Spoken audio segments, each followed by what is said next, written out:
Las intervenciones poco felices, los desajustes, llenan de marcas a la ciudad formando parte de nuestra cultura. Ñoquis que aparecen suspendidos en los lugares más inéditos y nos muestran un paisaje enmarañado. Elementos en altura, bodoques, que no están frente a nuestros ojos, pero nos invaden como parásitos. Bollos de cables, antenas, caños de todo tipo y tamaño, las condensadores de los aires con sus manojos de caños encintados, cables y más cables, generan un nuevo ritmo en la fachada de los edificios. Con cada quien dispone cómo instalarlos, una geometría paralela a la yuxtaposición de los edificios. Se podría decir que estos enjambres tienen su propia estructura, su propio trazado urbano. Aéreos casi imperceptibles y al mismo tiempo intransigentes. Composiciones verticales, horizontales, diagonales, un barullo visual que nos marea. Lo provisorio siempre termina siendo eterno y se solidifica en el imaginario colectivo porteño. Nos caracterizamos por ser una sociedad que ata todo con alambre. No tenemos o no queremos disponer de los medios para encontrar soluciones a largo plazo. Nos las rebuscamos para encontrarle la vuelta a todo y poco importa la estética, mientras se sostenga, funciona. Fomentamos inconscientemente la cultura del medio pelo, el rebusque y la imaginación. Nos colgamos del cable del vecino, indignados por los precios de internet, nos colgamos de la luz del bar de la esquina, nadie mira, a nadie le importa. Vivimos en la delgada línea de una ilegalidad que no le quita el sueño a nadie. Los precintos, los alambres y la cinta bifaz son nuestra herramienta de cabecera. La W, bueno y barato, el bonito te lo debo. Un gran profesor de la FUC, Santiago Elder, nos enseñó que la ciudad tenía que mirarse también para arriba. No todo está a la altura de nuestros ojos.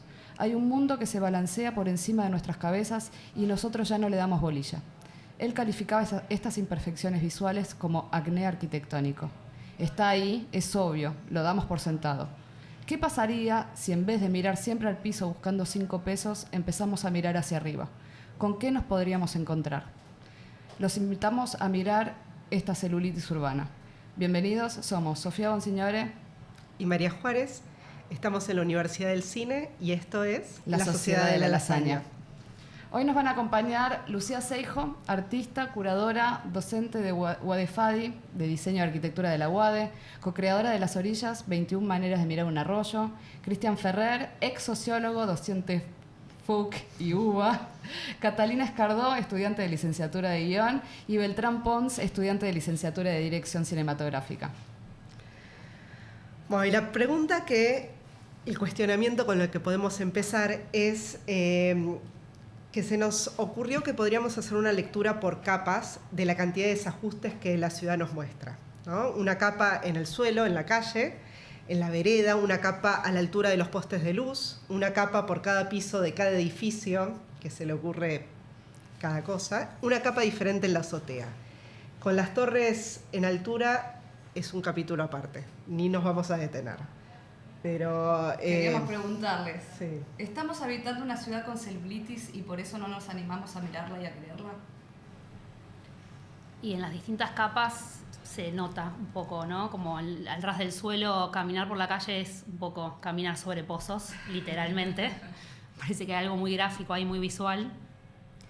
Y después sí, en las distintas alturas también, digo, están las nuevas situaciones que hay ahora con los códigos de construcción, que hay un montón de barrios que están intentando apoyar que no se construya en alturas que no son las que tienen la identidad del barrio. Yo vivo en Chacarita y la estamos pasando un poco mal en ese sentido, ¿no? Como hay algo ahí de una identidad barrial que tiene que ver con las alturas, con las construcciones, con las unidades que hay que pensar y hay que de alguna manera tener un pensamiento constructivo y que eso lleve a una apropiación también de ese tema. Sí, yo me pregunto, perdón, como qué significa querer a una ciudad, ¿no? Porque no creo que queramos a las ciudades de la misma manera que queremos a una persona o que queremos a los libros o a las obras de arte, ¿no? Como también me parece que es muy difícil habitar una ciudad que no queremos aunque sea un poquito, o que a mí me resultaría muy difícil, y que un poco para querer una ciudad hay que entrenar la mirada de cierta forma, como para sobrevivir en una ciudad y en cualquier espacio, en cualquier universidad, en cualquier trabajo, en cualquier familia, ¿no? Como hay que aprender a mirarla con un poco de ternura porque el mundo es muy poco resistente a la mirada que busca solo la fealdad, ¿no? Si uno busca fealdad, el mundo la va a devolver, no va a haber que insistir mucho en esa búsqueda. Y me parece que si vos decís esto, ¿no? Como estas transformaciones que ves en el barrio y que molestan, es porque, bueno, hay un cariño depositado en esa identidad ya de entrada, ¿no? Como que la cuestión del querer me parece que capaz se da un poco por sentada ya por estar teniendo esta conversación, ¿no? O sea, queremos algo y por eso no queremos que cambie, o molesta que irrumpa otra cosa distinta. Para mí tiene que ver con que uno ama lo que conoce. Entonces, como que ahí también, en ese conocimiento, para mí entra lo que es la acción del habitar. O sea, yo nombro mi barrio porque vivo ahí hace 10 años y yo siento que le tengo un cariño, no sé si es el mismo que en otros vínculos, pero sí hay algo de una relación cotidiana que me cambia, ¿no? Me cambia su estado, me cambia lo que me ofrece, me cambia si voy caminando y está lleno de jacarandás, no es lo mismo que no haya un árbol. Entonces hay algo ahí de ese conocimiento que tiene que ver con estar en esos espacios. Identificarse, ¿no? Con esos espacios. O sea, quererla a pesar de todos estos... O sea, es como que forman parte... Y uno parte... siempre quiere a pesar de igual, ¿no? Es como... O deja de mirarlos, o sea, deja de verlos. O sea, el hecho de que Buenos Aires esté cubierta de cables o estas marañas urbanas que se dan, uno la verdad que las empieza a ver cuando empieza a ser consciente de eso, si no forman parte de nuestra cotidianidad y no las ves. Hay una exactamente, porque vivo cerca, en Las Heras y Pueyrredón, en la salida del subte de la H. Si vas para Las Heras, apuntando para Parque Las Heras, y uno porque arrancaron hablando del piso, de la vereda, si uno se pone a mirar el espacio que tiene el peatón para transitar esa parte de Las Heras, es un castigo. Y si se pone a mirar mismo las veredas, la diferencia que hay, porque hay ciudades que tienen, no sé, todas las veredas con patrones, de un tipo de material. Hay una parte ahí en la esquina justo antes de subir a la isla que tiene, no sé, solo cemento. La al lado tiene pedazos de concreto de un cierto patrón. La al lado de otra. Y toda la gente camina entre el kiosco de la revista y el poquito espacio que hay como que tomarse turnos para atravesar un espacio al otro. No sé, y el espacio que tienen los autos, y me parece medio un castigo por momentos. No sé, para toda la gente que tiene que caminar, sobre todo.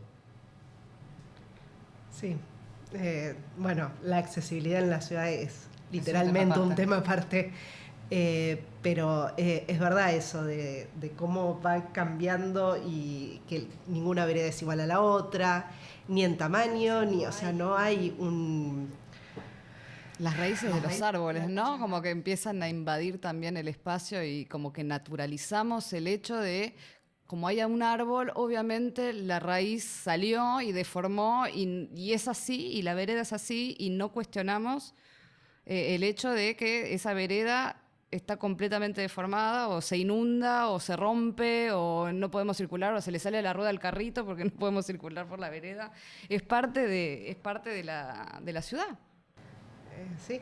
¿A quién no caminó mirando para abajo después de un día de lluvia para no pisar baldosas flojas? La baldosa floja. Igual la vas a pisar. Sí, tanto flojas. Es inevitable.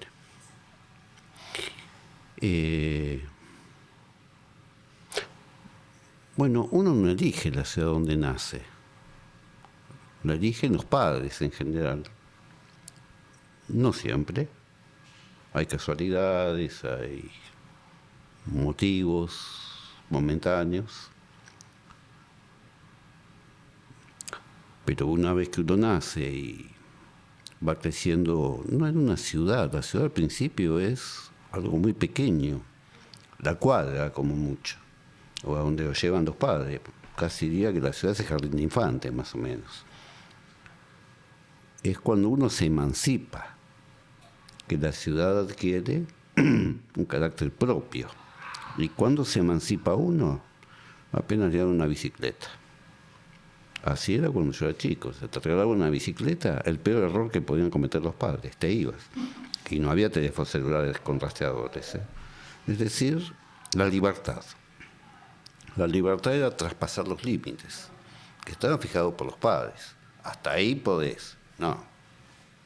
Cruzabas. Una bicicleta te llevaba más lejos. Te perdías. Ok.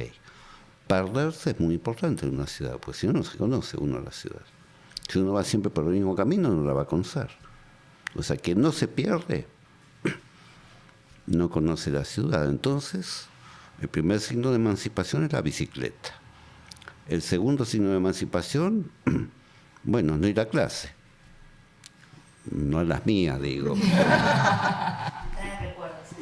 Sí, con eso era costumbre. De vez en cuando se decía hacer, no sé por qué, se decía hacerse la rata. Que era más moderno que decirse hacerse la rabona, como decía mi abuelo, qué sé yo. Ahora no sé cómo se dice, pero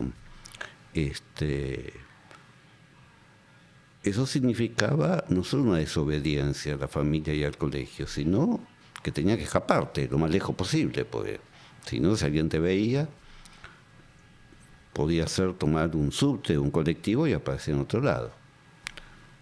Mi hijo se escapa, ya me enteré, y se va a la calle Avellaneda a ver ropa. Y digo, bueno, qué sé yo, yo me iba a jugar al fútbol. Entonces, ese es un segundo signo de emancipación. El tercero es cuando uno se va de casa. Hay distintas formas en que los niños van diciendo adiós y al final uno se va de casa. Y ahí elige barrio. Yo a Chacarita no la elegiría porque ahí esta gente está muy en paz, descansa en paz, quiero decir. Pero entiendo, hay árboles. La gente no toma en cuenta cuando elige una casa esas cosas. Por ejemplo, si hay árboles, cosa muy importante, porque el paisaje determina mucho el estado de ánimo. Entonces me parece que hay un proceso de apropiación de la ciudad que depende justamente de desobediencias. Salvo que te lleven, bueno, pero los padres te llevan a los lugares turísticos, ¿viste? Qué sé yo, o significativos o simbólicos. El hecho que se mencionó aquí de querer a una ciudad es un tema, porque a una ciudad se la quiere, pero también se la odia. Es un movimiento doble, como una pareja, digamos, ¿no? Uno está casado con la ciudad. La cuestión es que el que se va tiene que odiar nada más. Es decir, odiar las condiciones en que está. También es cierto que uno puede tener que verse forzado a irse, como un exiliado, como por motivos económicos. Pero el que se va por odio, bueno, busca un nuevo amor, en otro lado, en otra ciudad. Ahora, si uno se va a Finlandia, a Kamchatka o a Tahití, puede ser todo muy lindo, pero uno no sabe un comino del lenguaje ni de las costumbres y sobre todo de los códigos afectivos. ¿Por qué uno quiere una ciudad? Porque conoce los códigos afectivos. Eso quiere decir que sabes cuándo te van a engañar, pero sabes qué podés esperar de alguien a quien de alguna forma se anhela que te proteja, que te ayude, que te dé un buen consejo, que te ame. Es decir, en otras palabras, es así como se va queriendo una ciudad. Despegarse de los vínculos afectivos que se aprenden en una ciudad, que no es lo mismo que lo que se aprende en el conurbano o en un pueblo o en otra provincia. Es arrancarse, es lacerarse y cuesta, es decir, tiene un costo. O sea, no es la vereda rota lo que me preocupa a mí, sino los afectos rotos. Bueno, pero están un poco vinculados, ¿no? Los afectos con la ciudad. Yo lo pienso, yo viví muchos años afuera. Yo me fui a vivir 10 años a Francia. Y volví hace 2 años. ¿A dónde? Estuve en París, estuve en Toulouse, estuve cerca de Versalles, estuve un poco por todos lados. Bueno, no es lo mismo París que Toulouse, porque Toulouse es una ciudad con una antigua tradición de rebeldía y de anarquismo.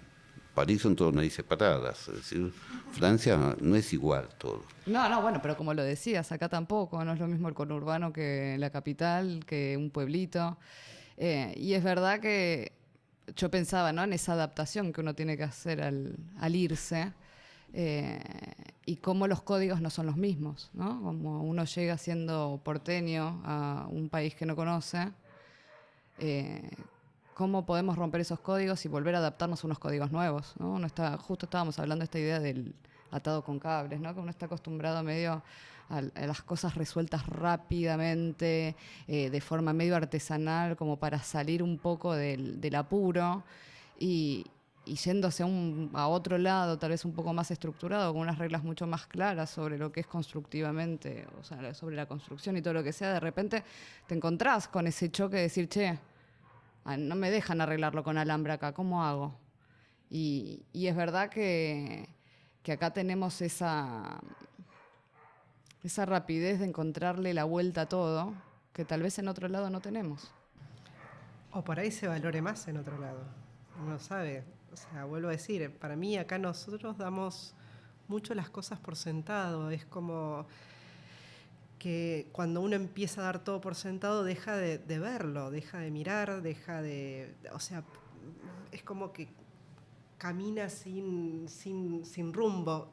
No en el buen caso, o sea, no en ese sentido de perderse para conocer o perderse para descubrir, sino el ir del punto A al punto B y no tenemos conciencia del trayecto.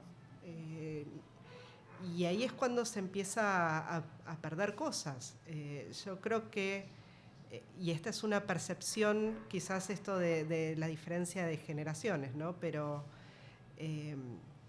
creo que hoy en día las nuevas generaciones tienen tantas otras variables, otras conexiones, que por ahí está esto simple de caminar mirando y observando y descubriendo, ya no importa tanto. Y ver estas cosas que por ahí a nosotros nos maravilla, o sea, el decir cómo la gente no ve estas imperfecciones, estos desajustes, o si los ve es como que ya forman parte tanto del cotidiano. El otro día en uno de los capítulos en realidad salió el tema, me parece, o lo tuvimos charlando, esto de los colocadores de internet, ¿no? Que vienen y entran a tu casa y pasan el cable por el peor lugar posible. Esto es decir, bueno, la entrada es por el balcón en una punta y vamos a poner el módem en la otra punta. Entonces tenemos que ir con el cable o el cable canal recorriendo toda la casa y dejando un surco y una cicatriz en el living. ¿No es más fácil ponerlo del otro lado? No, pero ese no es la forma de hacerlo. Y bueno, y uno se queda, bueno, está bien, muchas gracias, señor. Y te quedas con el cable canal claro, bueno, de tu casa. Después le pongo cable canal, esa es esa cosa. Eso después, bueno, lo tapamos con algo, es la curita. Pero son cosas que están como instauradas, que ya lo damos, o sea, ya está, es así la situación, y es así, ¿qué vamos a hacer? No sé, las antenas, los cables. Bueno, me pasó cuando fui a hacer la caminata con vos del Malva, alrededor de la exposición de Košice, que me pareció muy interesante todo el recorrido, ¿no? Que íbamos escuchando cómo vos nos ibas guiando. Y nos decías de mirar, ¿no? De mirar, de observar qué era lo que estábamos viendo alrededor de los árboles y todo. Y yo empecé a mirar y me empecé a encontrar con estos bodoques de cable. Y digo, qué loco, porque estábamos primero recorriendo Barrio Parque, ¿no? Y en ese barrio todo estaba muy prolijito. Y salíamos a Figueroa Alcorta y nos encontrábamos como pero bodoques y bodoques de cable enmarañados, como una especie de laberinto de cables que iban para un lado y para el otro. Y digo, esto también es parte de la ciudad, ¿no? Y esto a veces uno no lo ve porque como pasa rápido, entonces no lo observa, o como es normal tener cables en la ciudad, no empieza a fijarse que tal vez esa geometría viene como participando en paralelo a la arquitectura. Y digo, esto también es parte de lo que nosotros estamos acostumbrados. Y de hecho, hablando con María, y siempre hablamos de este video del yanqui que estaba enfrente de una verdulería y quedó maravillado por esa verdulería y por todos los cables, y no podía salir del asombro de lo que era esa verdulería, de lo típico que era esa verdulería, que para nosotros es una verdulería común y corriente. Para un ojo nuevo, para un ojo virgen de Buenos Aires, es como sorprendente, ¿no? Entonces digo, ¿Por qué será tan atractivo ese bodoque de cables desordenados a la vista de todos y esa verdulería X, que para nosotros es parte de nuestro paisaje, genera tanta admiración en otro lado, ¿no? Es que ahí creo que trajiste como la presencia del extranjero, que es, o sea, es re divertido, me parece, para un porteño, para alguien que habita acá la ciudad, que vive, salir a caminar de golpe con... Sí, un amigo holandés, ponele, está haciendo una maestría en la UBA de Historia Latinoamericana, y siempre que salía a caminar le preguntaba, ¿no? ¿Cuál es el barrio que más te gusta? Me dijo Almagro. Yo vivo en Almagro, gran Bueno, barrio. Y le preguntaba por qué. Me decía, ahí porque hay un poco de todo de lo que voy viendo, tipo, en toda la ciudad. Están los aires acondicionados puestos abajo de las casas, de los edificios más lindos que hay en la ciudad, pero está el aire puesto ahí. Y claro, en Europa, no sé, lo ponen en el techo. No hay aire, Claro, no se usa, no hay, no hay costumbre. Pasa que en Europa tenés la ruina que te cuenta la historia y acá la historia te la cuenta el cable. O sea, como es lo que queda, porque digo, nosotros no tenemos un criterio de conservación patrimonial muy fuerte, entonces por ahí tirás abajo la casa, pero queda quizás el cable o, no sé, la vereda distinta. Sí. Digo, como que ahí hay como un emparche. Creo que es un síntoma muy latinoamericano, ¿no? Eso de, bueno, lo atamos con cable y bueno, el cable va generando capas. Y para mí tiene que ver con algo que es el tema de la atención, que hablando de esto generacional, es algo que a mí me está como quitando el sueño de cómo vamos perdiendo esa capacidad de prestar atención. Vos decís, bueno, te emancipás cuando te empezás a ratear. Yo me acuerdo de descubrir la calle en ciertos momentos del día solo cuando me rateaba, porque si no, por ahí a las 3 de la tarde un lunes no sabía cómo se comportaba la calle porque estaba siempre escolarizada. Y también de mi adolescencia fue perderme, porque ibas en el colectivo con la guía T, y el colectivo cambiaba el rumbo o no sé. Si había un Te desvío lo o una tomabas calle para el otro cerrada. lado Sí. y te bajabas en lugares que es como, no sé dónde estoy. Y ahí hay algo que te obligaba a mirar. Y hay ciertas esquinas que digo, acá me perdí, acá me fui. Como vas generando como esto, el mapa afectivo de la ciudad. Y hoy, nada, con la tecnología hay algo ahí, no para demonizarla, pero que cambia. Pero vas mirando el mapa y no vas mirando, o sea, estás escuchando que te dicen dobla acá. O sea, Sí, mecánico. No solo mecánico, es una voz que te habla en otro idioma. O sea, vos vas por Monroe y te dice Monroe. Entonces, y te quedás, tengo que doblar acá, es esta, no es. O sea, estamos en el mismo barrio, en el mismo país. Es un poco así, es verdad. Sí, pero que también es muy falible, ¿no? Como cuántas veces nos ha pasado de que el circulito azul del Google Maps apunta para un lado, que es el lado contrario al que estás mirando vos y caminas. O sea, a mí me pasa mucho, yo me pierdo un montón porque tengo un sentido de la orientación muy malo. Pero creo que también hay algo como de la posibilidad misma del perderse que es muy urbano y que creo que yo lo sentí mucho. Yo crecí en un barrio privado. Y como que hay algo de esa posibilidad de primero del ratearse o de la bicicleta. La bicicleta en un barrio privado no te lleva a ningún lado, ¿no? Como que es un lugar en el que hay mucho espacio, pero paradójicamente no hay ningún lugar a donde ir. Porque la suburbanización un poco creo que genera, ¿no? Esa fragmentación y esa idea de no participar en la vida colectiva. Y también un poco de la estética excesivamente cuidada, ¿no? Como de que no hay un enmarañado de cables en un barrio privado. O sea, no, a nadie se le ocurre. Y ni siquiera sé si es que está reglamentado o que está como... No, está reglamentado. Yo construyo en barrios privados y es muy triste. Bueno, me imaginé. Y hay algo, creo que ni siquiera hace falta ser extranjero como para maravillarte ante el entramado de cables o el aire acondicionado afuera, ¿no? Como que creo que en eso de estar medio como... hidratado con alambres. ¿Y cuándo te rateaste por primera vez del barrio privado? Cuando me rateé y cuando no me quedó otro... O sea, huí de ahí apenas pude, pero fue a los 18 años cuando terminé el colegio. Hay cámaras por todos lados encima. Sí. Sí, es pseudo ratearte. Queda registrado si te vas. Sí, Que The no Truman es Show. fácil. Tenés que dejar tu documento. Hay algunos barrios privados que te piden, si sos menor, te piden el documento, Sí, no podés llamo. salir del mismo barrio. Bueno, yo nunca estuve en un barrio privado, así Qué que suerte que tenés. no sé si suerte. Creo que una sola vez pasé por uno, todas las casas eran iguales, no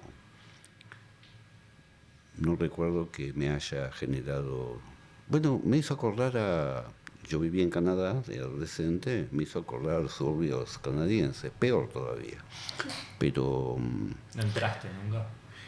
Y entré una sola vez a una casa, una novia que tenía, y el padre creía que estaban, no sé, en el mejor lugar del mundo, y para mí era, no sé, todo limpio, todo bien cortado, o sea, Sí, todo perfectito.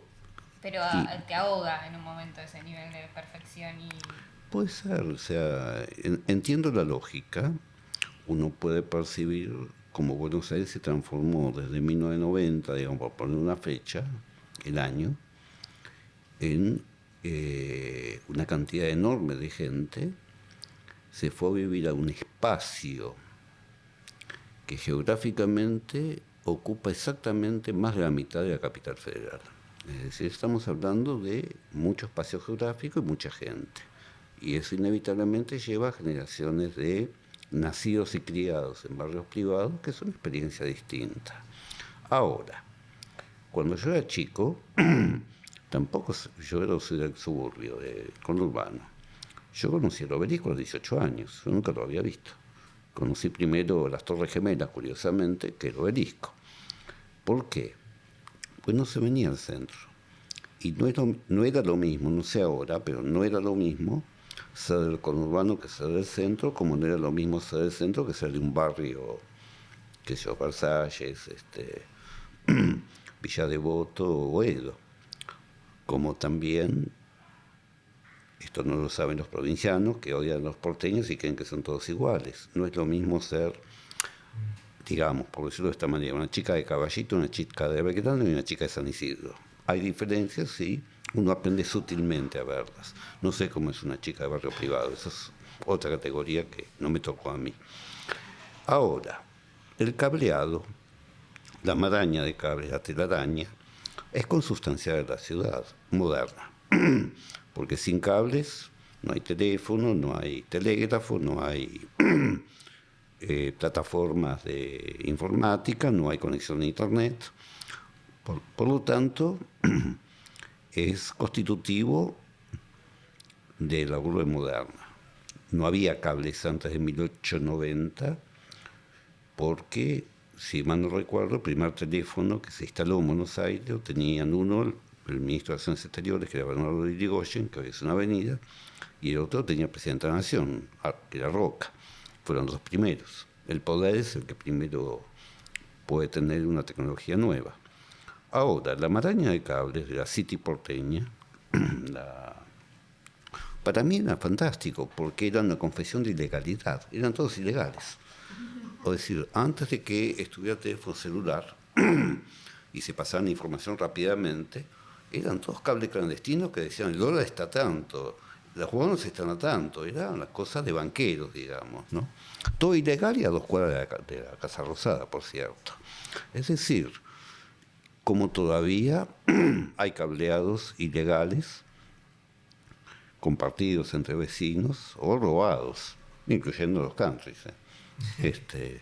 O sea, quiero decir... Me encanta que digas country y me mires a mí igual. Sí, no, porque vos hablaste de barrios cerrados. Sí, yo le digo country, nunca le digo barrios cerrados. Porque además hay barrios cerrados adentro de la capital, curiosamente.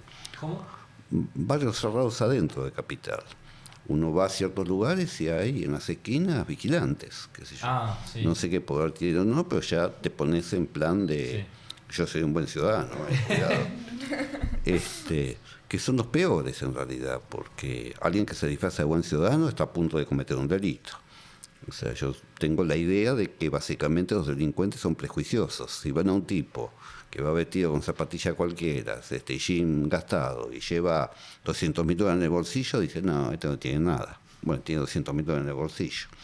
Pero la chica que sale como secretaria ejecutiva de una torre ahí en Puerto Madero es una candidata segura al robo. Entonces, la ilegalidad es constitutiva de toda ciudad. Por eso existe la policía, si no, no existiría. Cosa que llama la atención al de afuera, efectivamente, donde la gente cumple la ley. En Argentina nadie cumple la ley, porque además si la cumplís tenés problemas. Es decir, Eso lo tiene que aprender cualquier extranjero que venga. Lo primero que tiene que aprender es que no cumplas con la ley.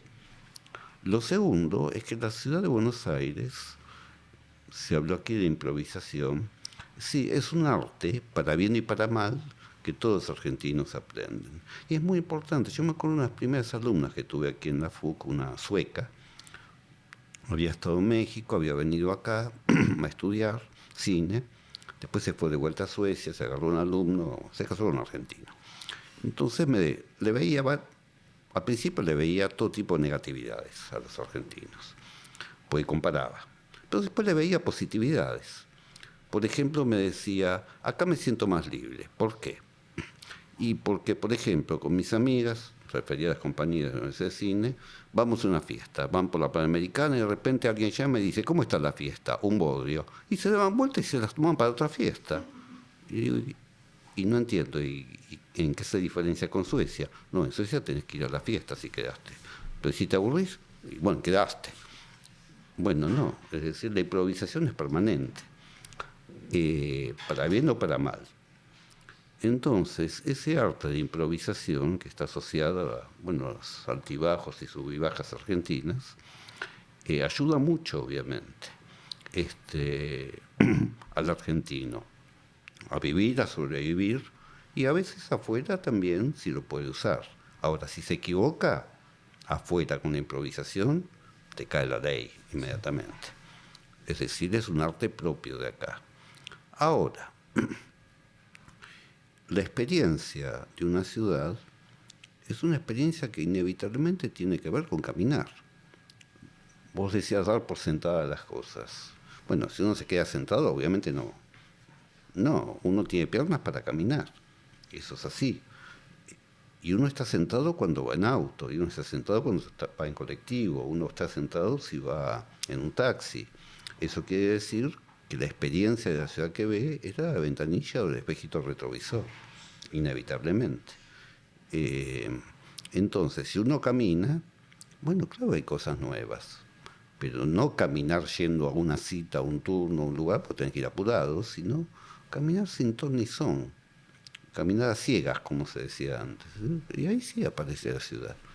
Yo venía para acá, le avisé a Juana, llego en 10 minutos, bueno, tardé un poquito más. ¿Por qué? Porque me bajé ahí con el 126 en San Juan y, ¿cómo se llama? Y Defensa, venía caminando y de repente miro una vidriera y digo, ¡opa! Una medalla, un anticuario, ¿no? Una medalla de Borges, qué raro. Bueno, la compré inmediatamente, le un montón de guita, más del suelo de la FUC, pero una medalla sobre Buenos Aires, es decir, es una medalla, además la tengo acá, todavía ni la abrí. Es una medalla con un poema de Borges sobre Buenos Aires. Es decir, y yo dije, ¿cómo vi esta medalla? A toda velocidad venía. Dije, así de reojo, más allá de cierto entrenamiento que puedo tener, me interesan las monedas y medallas.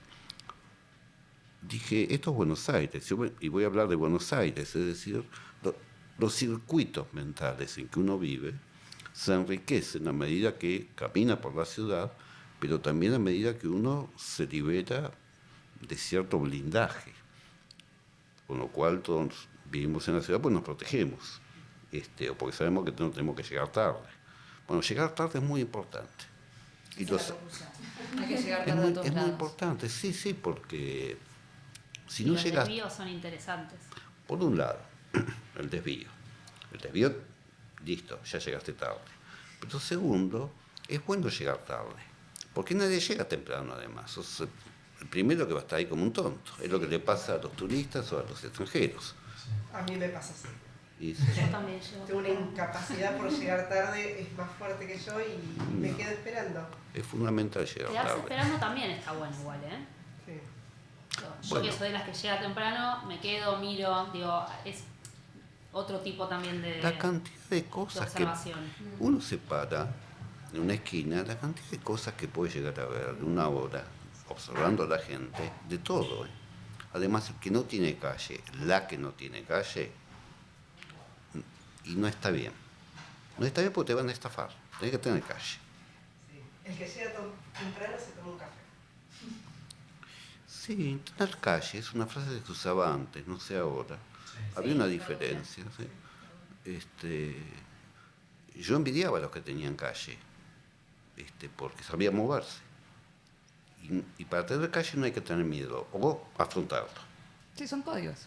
Son códigos que uno va aprendiendo a lo largo de la vida, de estar confrontado a eso, porque el código, o sea, o tener calle es haber pasado tiempo en esa calle y haber aprendido cuál es el código de cada calle. Uno tiene un comportamiento diferente en San Telmo a la noche que puede tenerlo en Belgrano a las 3 de la tarde. O sea, los comportamientos según los barrios no son los mismos. Y eso... Es muy porteño eso igual. Sí, obviamente. No pasa en todas las ciudades del mundo. Digo, de saber que hay que comportarse de distintas maneras en distintos lugares, en distintos horarios. Más allá del hecho de ser mujer, que me parece que es distintivo. Es otro.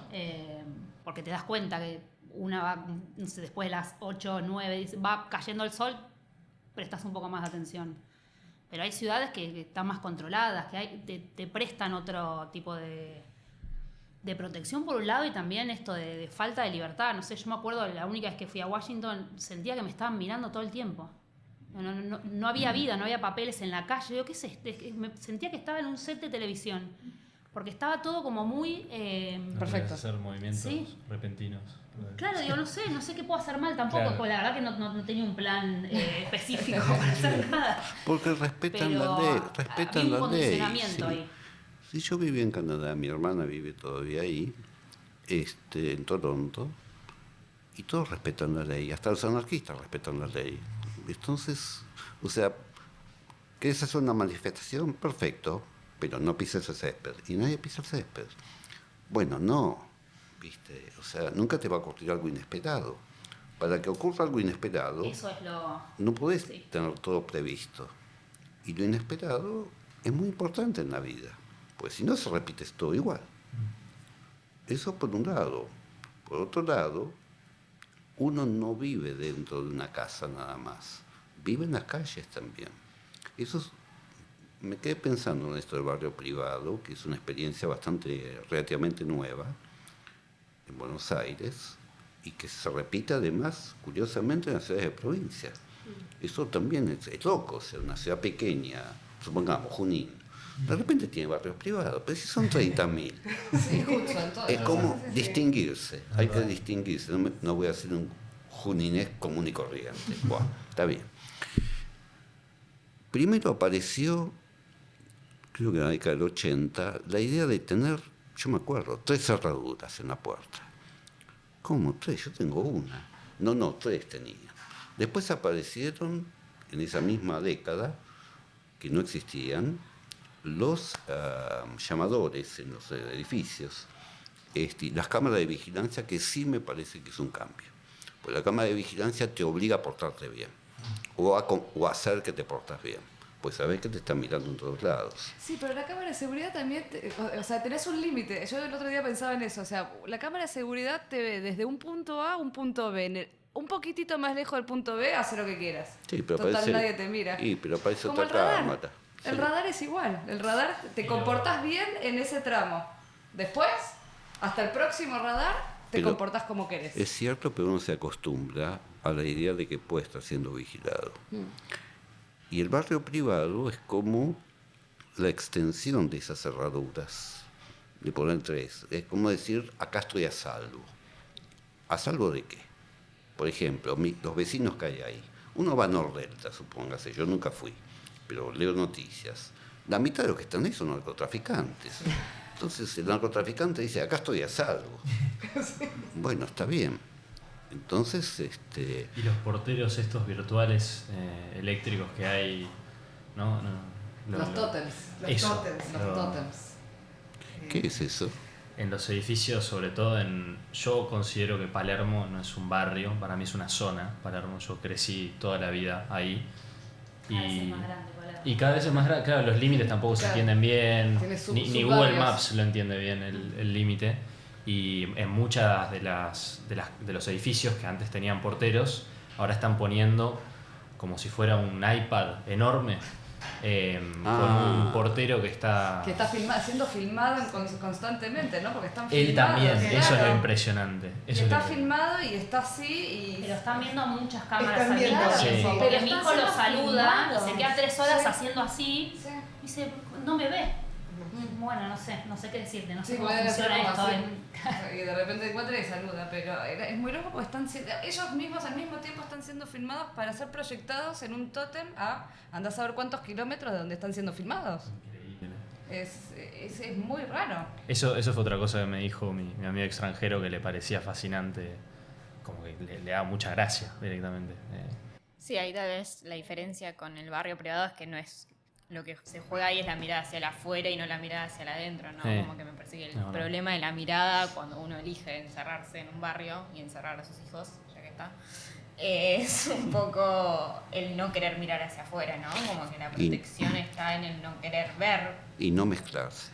y no No mezclarse. mezclarse. sobre Y eso todo. es lo que hace que después el tejido urbano no se corte. Sí, Sí. el Porque tejido tenés urbano el barrio privado y al lado tenés un barrio Sí. carenciado. Que digo, Absolutamente. Si se abren esas puertas, hay algo ahí que es más híbrido. total Y lo y que que se no tiene se que puede. beneficiar al menos, digo, de, no sé. Es lo un lugar que te básico, poder obliga- hacer una calle de asfalto. Es un lugar que te obliga a tener auto para moverte también, ¿no? Como que son lugares de los que no Sí, se puede está- salir caminando. Claro, están ensambladas diversas tecnologías, diversas costumbres y diversas posibilidades que tienen que estar ensambladas. Si no, no funciona. El auto es uno, por ejemplo. Sí, que tiene un efecto, me parece, muy grande también como, bueno, lo dije un poco, ¿no? La participación en la vida, no solo el tejido urbano, sino también la vida política, ¿no? Como el realmente sentirse parte de una época, un momento, una sociedad, el vivir aislado de esa forma es una invitación enorme a fingir que se vive en un tiempo paralelo, ¿no? Y que es válido no participar. Porque Sí, la pregunta es, ¿qué me pierdo al estar encerrado? Que no necesariamente es un barrio privado, en mi casa, por ejemplo. Sí. Hay gente que tiene miedo y no sale, no experimenta. O no usa el transporte público, solo prefiere el Exacto. auto. Usa el espacio público tampoco. No, eso, el espacio común. Siendo que el auto además ocupa una cantidad de espacio para una sola persona, Sí. mientras que un colectivo lleva muchas. Es decir, es un problema el auto en ese sentido, Sí. urbano. Ahora, no por eso yo defendería la idea de ruina que uno ve en Europa, pues están para vender, no son Sí, ruinas. totalmente. Es decir, es más, si no hay ruinas, las inventan para los turistas. Es Porque, verdad. es decir, una ruina es un lugar que va lentamente a lo largo de cientos y miles de años destrozándose. No es lo que uno ve ni en Europa, ni tampoco acá, entre paréntesis. Es decir, son ruinas para ser exhibidas comercialmente. De la misma manera que la gentrificación de un barrio, como vos mencionaste a Palermo, hace que desaparezca el barrio. Es decir, se invita al turista o a quien sea a visitar el barrio porque es auténtico, Palermo es un barrio antiguo, y de repente se encuentra uno como que está, no sé, En una zona. Para Es- mí es una sí, zona. todo es tipo de Palermo, área. nada lo Es un es. espacio Sí. comercial, porque hay zonas de Palermo que es un shopping a cielo abierto. exacto. Lo que pasa es que esto que vos hablabas de los límites es porque cada barrio de esta ciudad tiene una identidad propia. Y Palermo lo que fue pasando es que los barrios aledaños se fueron mimetizando. Entonces, este límite natural que uno encuentra, a ver, cuando uno llega a San Telmo es de una forma y sabe que está en San Telmo y sabe dónde termina San Telmo porque cambia la forma. Lo que pasó con Palermo es que se fue extendiendo hacia otros barrios y esto de los cafecitos y los negocios y los cosas, eso dejó de tener además también la identidad esa propia de Palermo, que eran las casas bajas.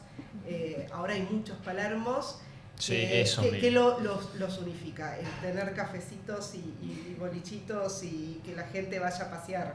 Mi vieja siempre se ríe, mi vieja es de la paternal Muy bueno, de está toda la pasando vida. lo mismo ahora. ¿Cómo? Él está pasando lo mismo, pero siempre se rió de que de un día para el otro fue Palermo Hollywood, Palermo Soho, de un día para el otro. Como un... Que a un barrio le llegan 3 cafés seguidos, una barbería y... Sí, sí. Y así estamos en Chacarita ahora. Claro, y se convierte en Palermo, o sea... Como Saavedra. No tenés un lugar para ir a coser una media No. o comprar un botón, pero tenés 10 cafés de especialidad en 2 cuadras. Pet friendly. Siempre. Bueno, eso es lo hermoso de Almagro, que es como un barrio de otra época. Resiste un poco me va a más. llegar. Sí, hay panaderías en las que podés llevar ropa para arreglar. A mí me parece fascinante. Sí, Como- yo vivo en Almagro también. Y la verdad es que yo viví siempre en San Telmo. Es decir, de los 20 años. Y a los 40 me fui a vivir a Almagro. Y la verdad que es un buen barrio para vivir. Es extendido, obviamente. Incluso Boedo tiene zonas muy bonitas. Quiero decir, la gente no experimenta la ciudad. Y evidentemente uno no puede ir a toda la ciudad. Yo la zona sur no la conozco. El barrio de Versalles sé que existe, pero nunca fui, qué sé yo. O sea, no puede ir uno a todos lados, evidentemente. Lo que sí uno puede tomar la decisión es de salir de la puerta de casa y de decir, bueno, voy a caminar, qué sé yo. Y se ha perdido la costumbre de caminar hablando, por ejemplo, sin ton ni son. Borges, que empiezo por comprar la medalla, pero además porque... Sí, que queremos ver. sí, trabajaba acá, además, en Chile y México, perdón. En la biblioteca. En la Biblioteca Nacional, si uno lee a Borges, habla permanentemente de la calle Chile. O sea, yo voy por la calle Chile y digo, o sea, está hablando Borges de esta calle. La vuelve mítica. El Aleph, cuento más famoso de Borges, ¿dónde ocurre? En la calle Juan de Garay, que es una calle porquería de Constitución, no muy recomendable, sobre todo para señoritas. Y sin embargo, ahí el tipo dice, elijo esta calle, elijo esta casa, para que en el sótano de esta casa esté la visión de todo lo que hay en el mundo. O sea, es una genialidad, pues. Ahora, ¿cómo él conoce a Juan de Garay? Porque caminaba. Caminaba cuando todavía tenía vista con sus amigos, hablando. No es lo mismo hablar en un café que hablar caminando de noche, tarde y experimentando los cambios sutiles, no solamente de la luz, sino del ritmo de la ciudad. Eso me parece importante. Es que también está más marcada la interrupción, siento, cuando uno se entrega a caminar en una charla, ¿no? Que Sí, como también se encuentra uno con todo tipo de personas y con todo tipo de situaciones. Para mí lo negativo de los edificios de departamentos altos es que es equivalente a barrios cerrados. O sea, los niños viven en un mundo, ¿cómo decirlo? Bueno, cerrado. Con lo cual, terminas casándote con el vecino.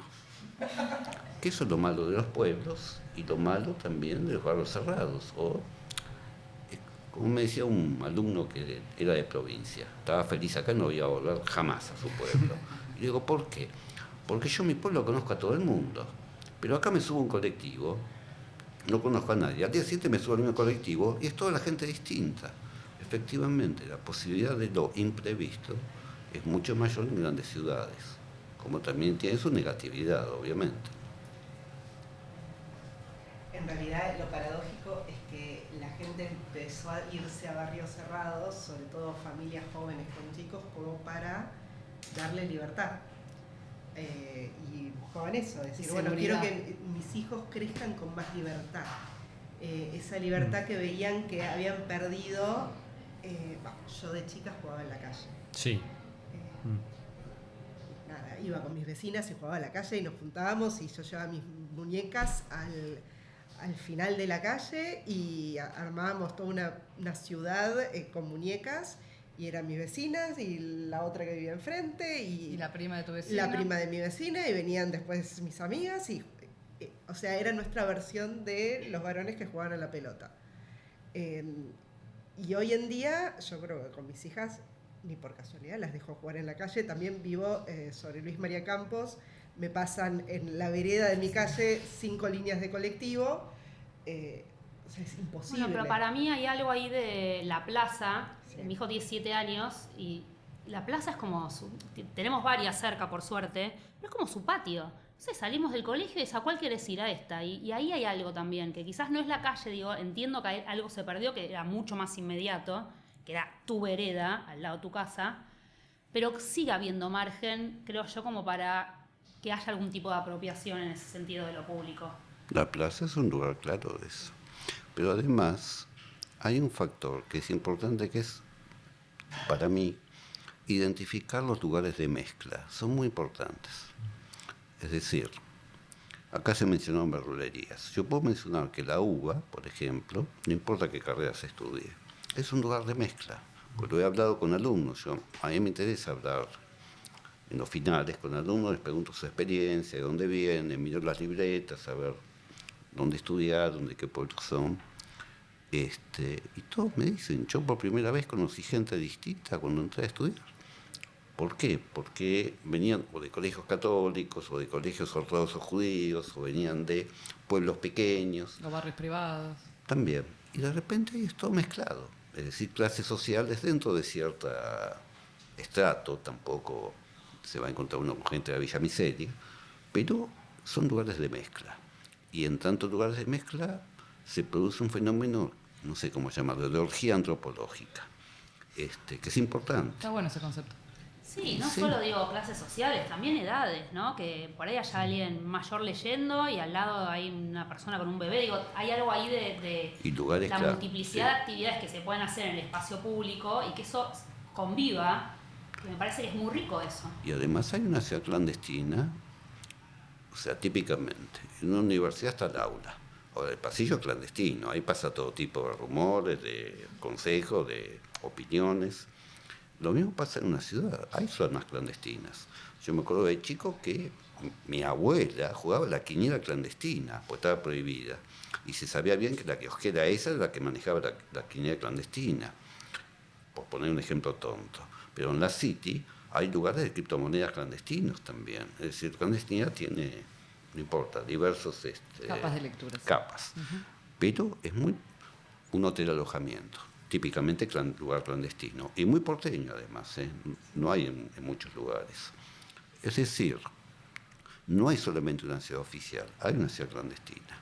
Si uno va a una verdulería, que generalmente es negocio de bolivianos, yo aconsejo hablar con ellos, pues su experiencia es completamente distinta. O sea, yo tengo uno frente de mi casa, entonces yo me pregunto, ¿cómo está su hijo? Bien, ¿qué edad tiene? Cumplió 15, le digo. ¿Se porta bien? Sí, pero no sé dónde está nunca, que esto, que lo otro. Y entonces el muchacho me dijo, yo tengo 24. Hasta los 17 años yo tenía que pedir permiso a mis padres para salir de la casa. Y yo casi me pongo a llorar. A mí ni siquiera me clava el visto. Y, bueno, eso es educación. Y además, las verdulerías son importantes por otra razón.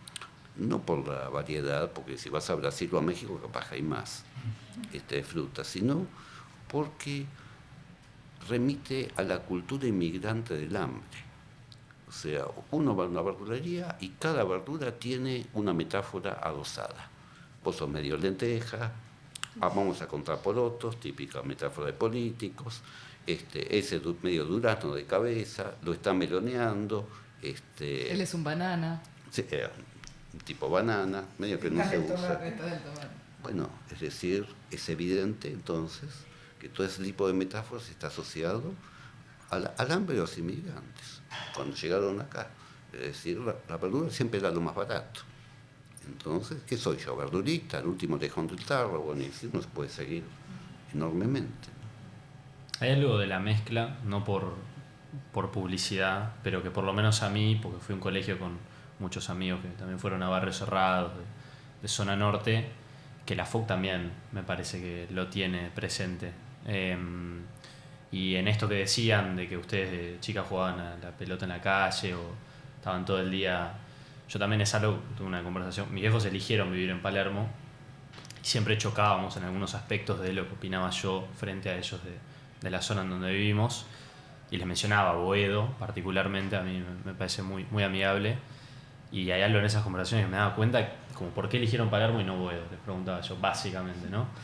Y me dijeron, mira, hay algo que yo me parece que ahora está mucho más violenta la calle y realmente siempre me dio miedo por ustedes, mi hermana, que nada, eso, yo de chico jugaba al fútbol en la calle con mis amigos, pasaba un auto, cortábamos todo, después seguíamos, yo me iba sola a los 7 años a no sé dónde, y ahora, ¿viste? Y siempre es como que ahora es el problema.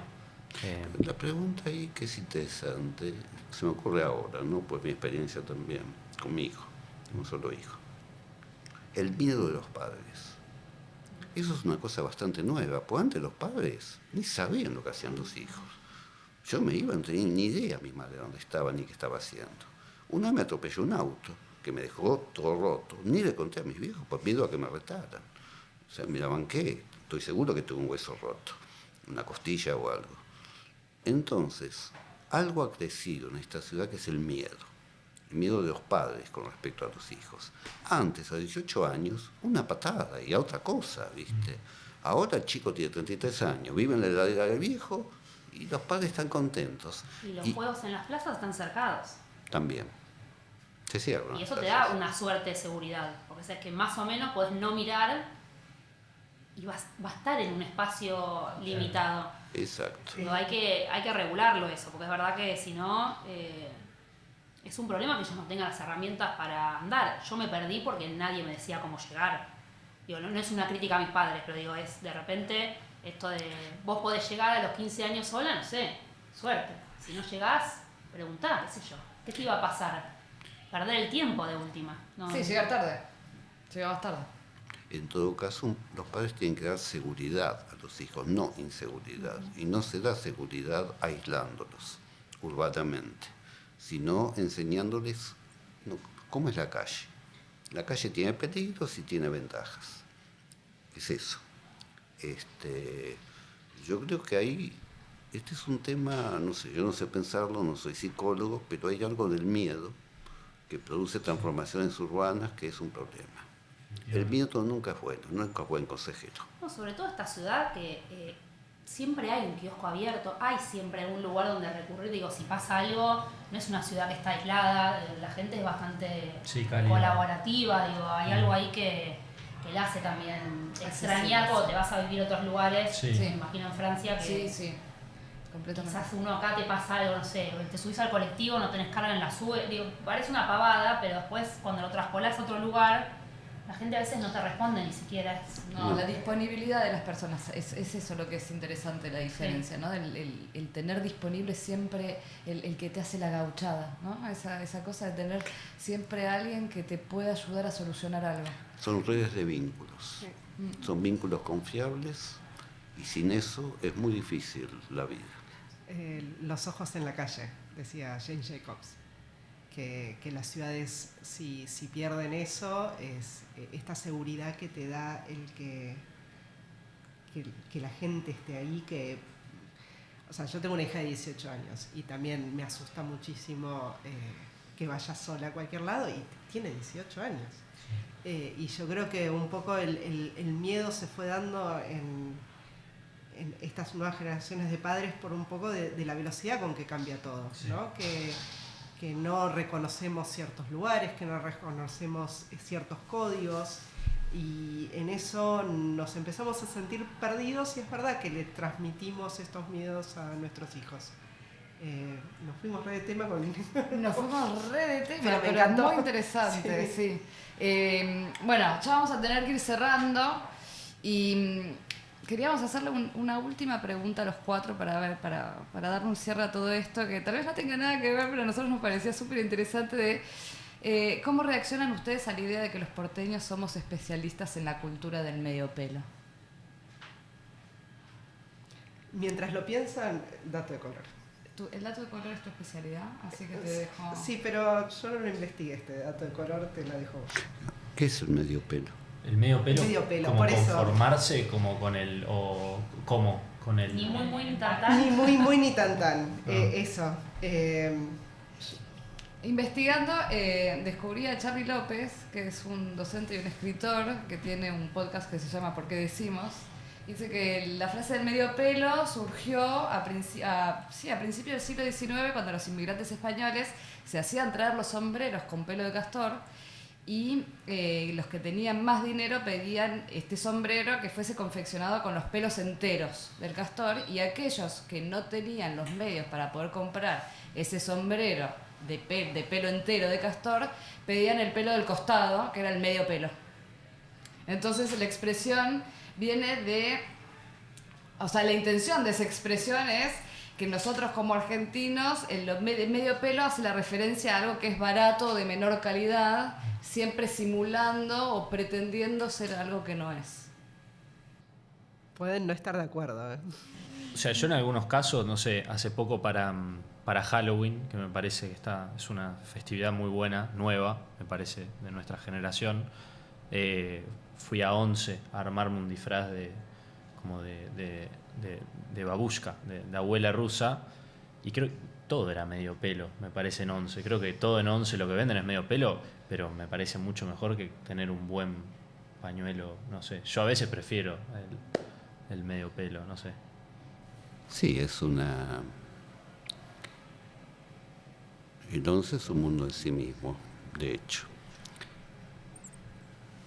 Yo tenía, la verdad que la metáfora del medio pelo la tenía, bueno, muy asociada a un autor que es una calle ahora, Arturo Jaureche, que sacó un libro que se llamaba El medio pelo en la sociedad argentina y se refería a la clase media, que en mi opinión es el centro de gravedad de la cultura argentina.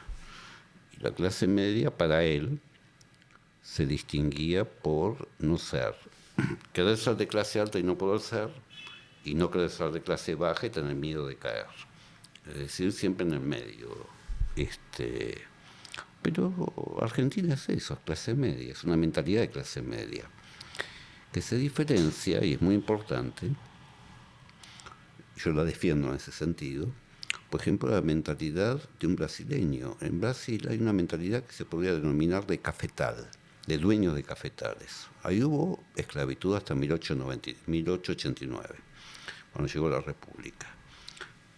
La mentalidad de cafetal es, el dueño de la plantación da órdenes, los demás son esclavos. En Chile, yo tengo familia chilena, la mentalidad es de fundo. Fundo es lo que nosotros llamamos estancia. Es decir, el dueño del fondo tiene derecho a gobernar el Estado chileno, y hasta el día de hoy, los nombres de los ministros, de la capa gubernamental es clase alta. Es decir, es una mentalidad. La mentalidad argentina es una mentalidad plebeya. Es una clase media plebeya, que trata de aparentar ser como doctor. O sea, yo estudié, acá todo el mundo estudia en la universidad, pues pública. Me quedaban 2 materias. Siempre te dicen, no, me faltaban Sí. 2 para recibirme. Sí, bueno, mi viejo era mejor que eso todavía, porque él no estudió y se hacía llamar doctor, tenía una tarjeta. Como nadie lo negaba, Claro. seguía diciéndolo. Sí. Nunca estafó a nadie, pero le gustaba, así se ha tratado de doctor. Hasta que llegamos a Canadá y ahí se dio cuenta de que doctor es únicamente Aquel que tiene el médico, no el médico. Claro. Los demás no existe el título para los demás. Entonces, desde ese punto de vista, la clase media es lo mejor que dio la Argentina, porque no se está en una villa miseria, incluso el de clase media baja se considera clase media, y el que está en la villa quiere ser clase media, es así. Y el que es clase alta se disfraza, dice, no, yo soy clase media, bien. Clase media alta. Sí, pero clase media. Bueno, es la identidad argentina, básicamente, que es mejor que una identidad de castas hindúes, donde nadie puede moverse de su casta. Está prohibido por ley, de hecho. Sí, incluso hoy en día que se publica a cuánto tenés que ganar para seguir estando en clase media. Es como, no importa los de por arriba o por abajo, pero por mes sale ese índice. Mira, ser clase media en el peor sentido de la palabra es tener guita para ir a comer los sábados a la noche, con toda la familia si fuera posible, salir, quiero decir, ¿no? O ir al cine, hacer la salidita, digamos, ¿no? Ir a Guerrín. Eso es como si diga, un privilegio que toda persona de clase media quiere tener. Es eso, vacaciones aseguradas en algún lugar de Córdoba, tipo Salsipuedes o en Mar de Ajó, y que no te vengan los peronistas a quemarte los libros abajo del palier de casa. Más o menos esa es la mentalidad del habitante de Caballito de Belgrano, en el peor sentido de la palabra. En el mejor sentido de la palabra es un ideal de ascenso social, de a poco, transmitido a los hijos, diciendo tenés que progresar, estudiar, mejorar, andar a la universidad, o sea, y si no, pone una pyme, ¿viste? Ahora, claro, hasta que al chico le dicen, no, acá lo que hay que inventar es como le dicen, unicornio, una startup, como Una startup, ¿no? Sí, Hacer una bueno, aplicación de algo. sí, es el discurso que vende Milei, digamos, ¿no? Pero esos son 4 tipos, o sea, Sí, hay algo muy constitutivo de la identidad de clase media, que es la idea del trabajo, que ya no es, o sea, algo que se viva de la misma forma en nuestra generación que en la generación de nuestros padres, ¿no? O sea, el trabajo ya no es necesariamente un dador de identidad, ¿no? Como que esta idea No. de que trabajo en un mismo lugar durante 20 años y progreso ahí es como que es algo que nos queda muy, muy lejano, ¿no? Como esta idea de la movilidad social descendente que me parece que estamos viviendo, de la que se habla bastante poco, ¿no? Porque creo que es como que si en algún momento la clase media aspiraba a ser clase alta, ahora lo que nos pueda aspirar nuestra generación es a seguir siendo clase media, ¿no? Como que no existe esa idea de... Sí. no sé, la idea de la casa propia nos queda lejísimos. Entonces, no sé, hay algo ahí como creo que no se piensa igual, ¿no? Como decir que hacemos las cosas a medio pelo, como que no existe la posibilidad del pelo entero tampoco, ¿no? Como que hay medio una suerte de resignación o... no, cabría la pregunta de si es posible revertir esa dirección de las cosas que efectivamente es descendente en este momento y desde hace un tiempo, porque eso se transmite de generación en generación. La idea de trabajar, o sea, no trabajar para gente como mi abuelo ya implicaba eso, que no sé, que era casi un delincuente una persona. Y el otro factor importante era la decencia. Había que ser decente, mostrarse pulcro y decente. Esas cosas sí se han perdido. El trabajar no es ya sinónimo de dignidad, que era la idea peronista clásica. El peronismo clásico, que es un obrero bucólico, un obrero que recibe un buen sueldo, que se viste con el overol y que los domingos se pone el saco y corbata y va con la familia a la costanera. Sí, que es uno de los grandes motivos como creo, de la crisis de representación política que estamos viviendo, ¿no? Exacto. Como que el peronismo ya no sabe a qué sujeto hablarle, porque el sujeto trabajador de hoy no es el que era antes, ¿no? Y le habla a las identidades, o sea, a las identidades, sí, pero la verdad es que con eso no se va muy lejos. Para mí, yo también asociaría medio pelo con esto de lo dinámico. Pues pienso, ¿quién es el porteño? No sé, somos muchos. Es muy cambiante también. Digo, podemos imaginarnos un ideal de porteño, pero hay que ver también si ese personaje existe. Digo, hay un montón de barrios, un montón de cosas que pasan al mismo tiempo, como hay algo de lo simultáneo ahí que no somos especialistas en nada, Y pero hacemos un especialista montón de todo. cosas. Digo, hay algo ahí de lo medio que puede ser interesante, como para no bajarle el nivel. Sí, totalmente. Cultura. Los pueblos de la provincia de Buenos Aires no tienen cultura. O sea, quiero decir, copian la cultura de Buenos Aires. Y en general en Argentina ocurre eso. La pregunta quizás habría que hacerlo al revés. ¿Cómo nos miran los de las provincias a los porteños?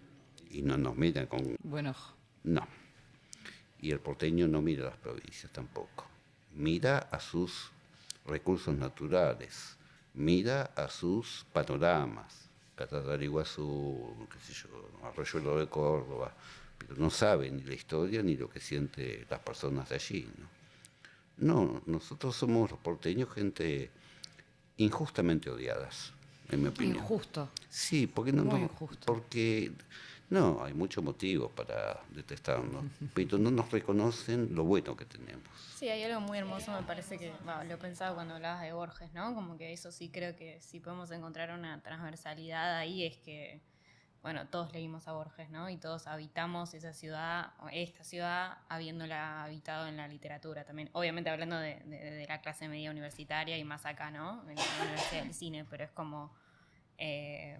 un poco todas nuestras esquinas son también las esquinas de Borges, ¿no? No importa qué Sí, generación. sí, me parece que yo eso es algo acuerdo. bastante valorable. Acuerdo porque es un hombre que logró, no sé cómo, percibir centros de gravedad de Buenos Aires. Digo, no sé cómo, primero porque era ciego al final. Segundo, porque era de una familia de clase muy alta, pero metida menos. Quizás eso haya ayudado. Tercero, porque vivió buena parte de su vida, o una parte de su vida afuera, en su infancia, adolescencia, medio que aprendió a hablar en inglés primero, pero percibió algo efectivamente. Y por ahí también eso de vivir afuera hace que uno mire con otros ojos. Digo, eso de salir y entrar me parece que muchas veces agrega valor. Es salir y volver, ¿no? La idea de ese volver, uno cambia esa mirada. Cambia la mirada. El último libro que salió, que es una transcripción de las conferencias que él dio en 1976 en la Universidad de Michigan, en East Lansing, le pregunta a un asistente, un alumno, un curso de literatura argentina, le pregunta, ¿qué es el argentino? Y él no sabe cómo definirlo al comienzo, y de repente dice, ser argentino es cultivar la amistad. Dice, es básicamente eso. Y creo que no se equivoca. Entendida la amistad como algo mucho más que mi mejor amigo, mi mejor amiga, es decir, como un tipo de vínculo social. En otros lugares no, hay tribus, clanes, familias, o vidas más individuales, como en Estados Unidos y en Canadá, ¿no? Eso me parece que es una invención propia de Buenos Aires.